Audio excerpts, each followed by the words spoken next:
A month after hearing their plot, I found my opportunity. Daniel had decided to redecorate the spare bedroom, and he needed help picking out colors. He asked me. I played along. I suggested light colors to brighten it up. And then I added, unless, of course, you have something darker in mind. His face hardened. He looked away. It doesn't matter. Then he went upstairs for a while, came back with a big box and shoved it at me. There are things in here that need to be sorted through. Pictures, clothes, decorations.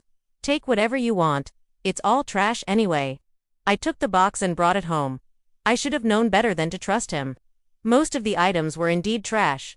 Broken furniture, stained linens, faded photographs. But nestled between the dust and decay, I found something precious. A key. It was small, brass, tarnished. And attached to it was a handwritten note, barely legible but filled with love. For my little Margie, may this open doors to happiness and laughter. Love, Nana. I remembered this key. It opened the trunk in Nana's house. A trunk filled with letters, diaries, photographs, trinkets. Nana was my grandmother, the only family member who had loved me unconditionally, the only one who had passed away without leaving me anything. But I knew she wouldn't have wanted them to have that stuff. So I made a second trip back to the house I grew up in, slipped the key into the lock, and hauled whatever I could carry back to my car. What I didn't expect to find was a notebook hidden under a loose floorboard. It was bound in leather, its pages filled with elegant cursive. The neat rows of writing held secrets that would change everything I knew about my family and me. It was Nana's diary. I read it covertly, hiding it under newspapers whenever my mother stopped by for dinner or Daniel offered to help me unpack. I learned about the betrayals, the fights, the schemes that had gone on for generations in my family. There was something powerful about holding Nana's words in my hands, feeling the ghost of her heartbreak echo around me. She hadn't just been a loving grandmother. She'd been strong, intelligent, resourceful. And she'd faced betrayal and loss, just like me. It made me realize that some wounds aren't generational. They're timeless. We keep getting dealt the same bad cards because we don't deal ourselves. And in that moment, I decided to start dealing myself. When I finally confronted them, I didn't do it alone.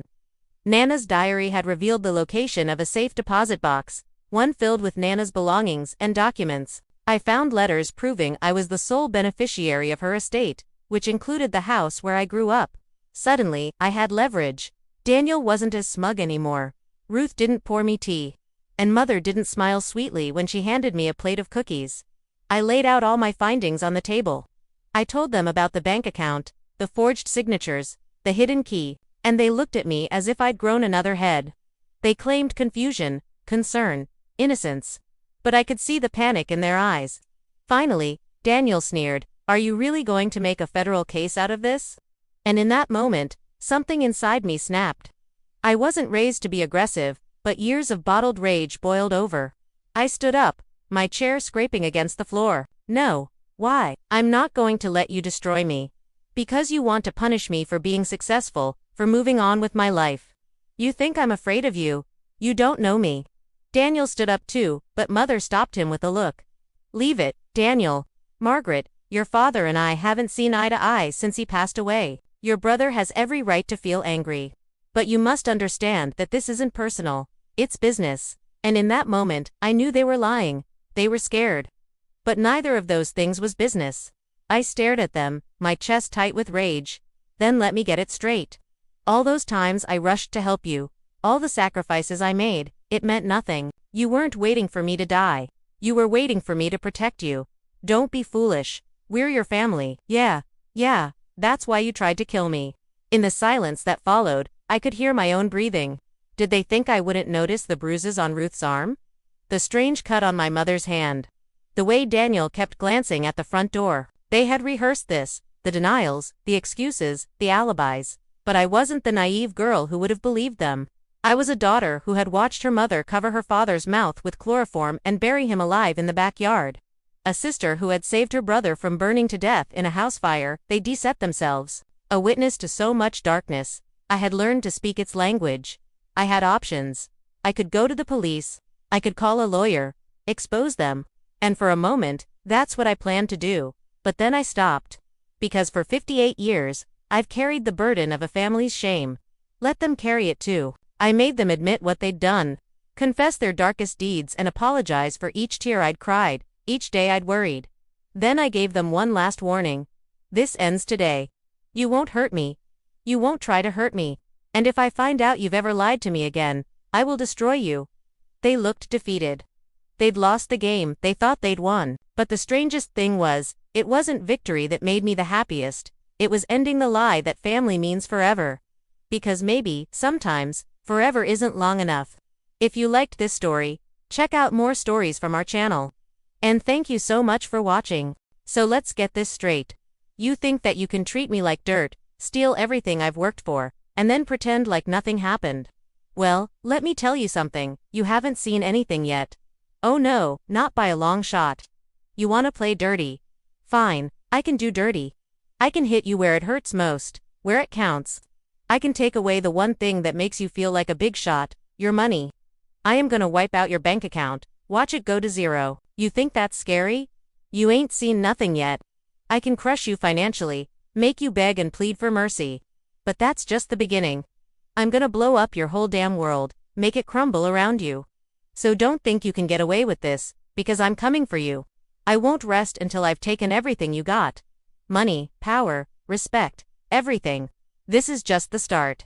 You haven't seen anything yet. You are playing a dangerous game, messing with the wrong person. I'm not the kind of woman you can push around, bully, and just get away with it. No sir, I am a force to be reckoned with. I will fight tooth and nail to protect what's mine. You better believe that. So if you think you can just take advantage of me, you're dead wrong. I am not your victim. I'm not gonna let you walk all over me. I'm gonna stand up for myself, for my rights, and if I have to drag you through the mud to do it, that's exactly what I'll do. You have no idea what you're up against. If you keep pushing me, if you keep trying to screw me over, I will come after you with everything I got. You won't be able to hide. I am relentless. I will not give up. I am a fighter. And I'm not afraid to get down in the trenches and battle it out with you. You think you can break me. You think you can defeat me. You're delusional. I am a warrior. I will rise above. I will conquer. And when I look back, when I turn around and face you, you will be begging for mercy. But by then it will be too late. There is no turning back. There is no forgiveness. I am coming for you. This is just the beginning. You haven't seen anything yet. There was a time when the thought of confronting my own parents would have filled me with dread, but those days are long gone. Now when I think about the betrayal they've inflicted, the manipulation and deceit, all I feel is a burning desire for justice. They pushed me too far, crossed a line they shouldn't have, and now they're gonna pay. Oh how they're gonna pay. My parents, with their wealth and influence, think they can just steamroll over me, snuff out my voice. But they don't know who they're messing with. They've unleashed a storm they can't control. And I'm gonna make sure they regret that decision more than anything else in their lives. One woman mentioned seeing Ruth at a hotel on the outskirts of town with a man who was Aunt Daniel. Another told me Daniel had been gambling again, something he swore he'd stopped years ago. I didn't react. Not yet, I was building a picture, and every secret they had was another color I could use to paint their downfall. Late at night, I started writing it all down. Dates, times, conversations, copies of documents, photos I took from my car when they thought no one was watching. The pile grew until I had a binder so full I had to start a second one. It wasn't enough to just ruin them financially. I wanted to strip them of every ounce of security they'd ever felt. I wanted to make them feel what it was like to have the ground pulled out from under their feet with no warning. I wanted them to feel the way I had felt that night in the hallway. One of my oldest friends, Janet, was a retired paralegal, and I knew I could trust her. I told her part of the story. Enough to make her understand the legal lines I could walk without crossing into dangerous territory. She looked at the copies of the forged documents, her mouth tightening. You have enough here to destroy them in court, she said. I nodded, but my mind was already far beyond the courtroom. Court would only expose them. I wanted to break them. Janet helped me discreetly secure my own accounts, moving funds into places they couldn't touch, closing joint investments, and locking down the deed to my house with multiple verification layers. She even arranged for a notary who could testify to my signature in case they tried forging it again.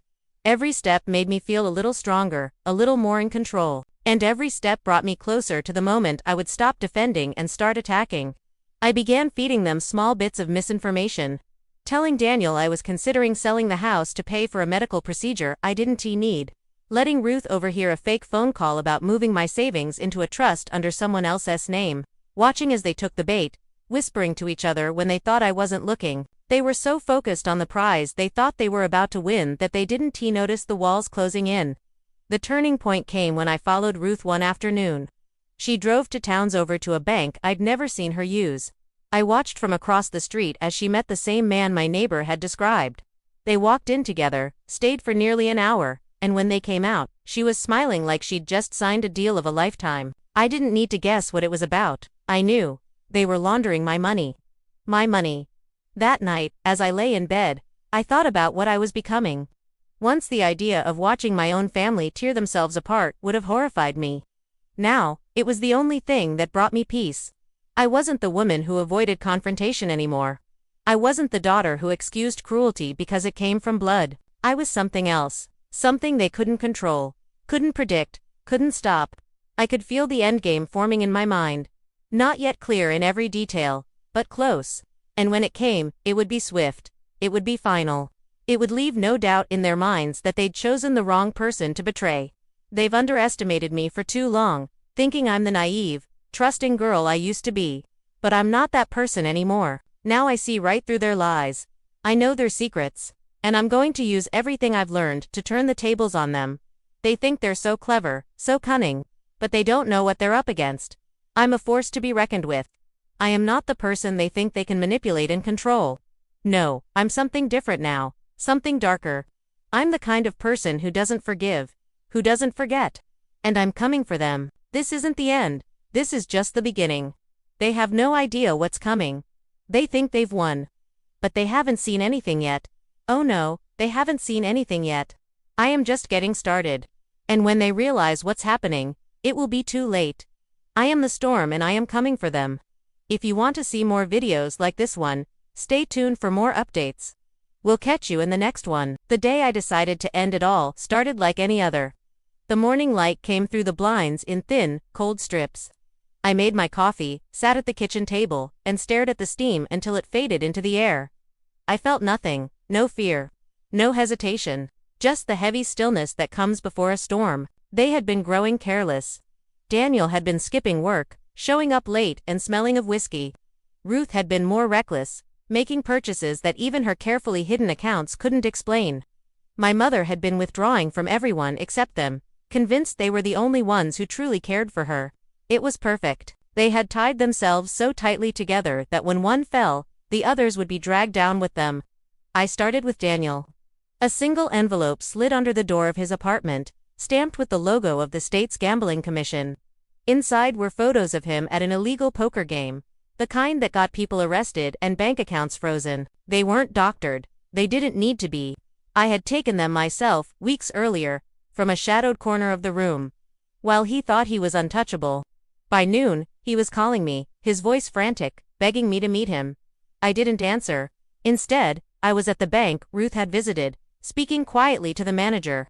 I had concerns about possible fraud involving accounts under her name. He listened, polite but skeptical.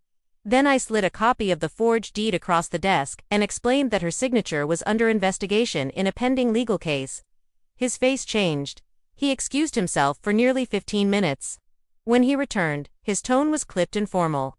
They froze the accounts immediately. While that unfolded, I made my final move against my mother. It was the one part that still hurt. Even after everything she'd said, part of me wanted to believe there had been some misunderstanding, some way to undo the damage, but there wasn't. I called an old friend from the church, someone my mother trusted. I told her my mother was in serious financial trouble because of the people she'd been associating with. I didn't have to name them. The churchwomen were thorough in their judgments. By evening, half the congregation knew. By the end of the week, she was quietly asked to step down from the committee she'd chaired for 20 years. The next morning, I made sure all three of them were in the same place, a lawyer's office downtown. Neutral ground where they thought they would be signing final paperwork for the house transfer. I walked in last, binder in hand. No smile, no greeting, just the sound of my heels on the tile, and the weight of their confusion as they watched me sit down. I opened the binder slowly, sliding photos, statements, and signed affidavits across the table. Daniel's gambling, Ruth's laundering, my mother's forged signatures. Every piece of evidence neatly dated and verified. I spoke calmly, my voice steady, almost cold. This is what you've been doing. This is what I've been watching. And this is why you're about to lose everything. At first, they denied it. Then the denial cracked into anger. Ruth's voice rose. Daniel cursed. My mother's eyes filled with tears that didn't touch me anymore. The lawyer sat silently, his pen unmoving on the desk. When they finally ran out of words, I told them what was going to happen. The house was no longer in play. Every stolen dollar had been traced and reported. Law enforcement already had copies of the files, timed to arrive as we sat here. They understood then. Not all at once, but in the slow, dawning way that someone realizes the ground beneath them is gone. Their faces shifted from rage to panic, and finally to the hollow silence of people who know they've lost. I stood, closing the binder. This could have been different, I said, but you made your choice. I walked out, leaving them in that room with the lawyer and the weight of their own destruction. Outside, the air felt sharp and clean, like the world had been scrubbed of something foul. For the first time in months, my chest felt light. In the weeks that followed, the collapse was quick. Daniel was arrested for illegal gambling and tax evasion. Ruth's assets were seized under suspicion of fraud. My mother moved in with a distant cousin after losing her position in the church and most of her savings. None of them tried to contact me again. They didn't dare. People asked if I felt guilty. I told them the truth. No. Guilt is for those who doubt their actions. I had none. They had betrayed me, conspired against me, and treated my life as a prize to be stolen. I had simply given them the ending they earned. Sometimes I think about who I was before all of this. The woman who would have forgiven. The woman who thought blood meant loyalty. She's gone now, and in her place is someone they should have feared all along. The monster they made. The monster who walks away without looking back. Thank you for watching. Please share this video with others. Also, check out our stories on Medium and leave a comment with your feedback and suggestions. See you next time.